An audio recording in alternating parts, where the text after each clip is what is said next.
Yo, what's up mga ka-vlogs? So, welcome back to my YouTube channel. So, ngayon mga ka-vlogs is ito lang yung update namin. So, ito lang yung nagawa naming content. So, ngayon mga ka-vlogs is share ko sa inyo mga ka-vlogs kung bakit mahirap mag-YouTuber or mag-vlogger, no? Mahirap talaga. Promise yan. Kasi, simulat una, kailangan mo na mag-edit.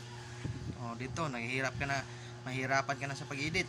So, pangalawa, so kailangan may load ka or may malakas na wifi ka para mabilis yung pag-upload, di ba?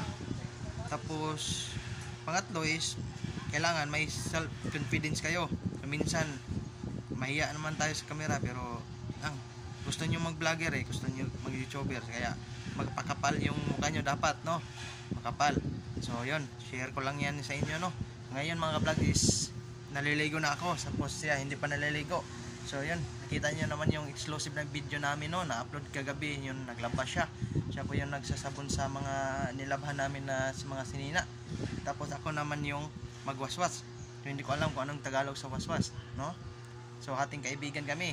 So hating gagawin sa bahay. Pero kapag magluluto ako, is ako na yung magluluto kasi kapag siya na magluto, talagang masarap na yan. So tandaan niyo. Kaibigan lang kami.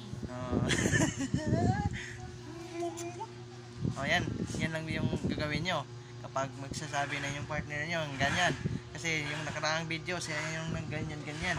Kaya ngayon ako na din babalik natin yung ginawa niya sa atin, diba mga ka-vlogs? So parang naliligo lang siya, no? Tingnan yung mukha niya, maganda pa rin kahit lalaki yung anak namin, so hindi pa lumalabas.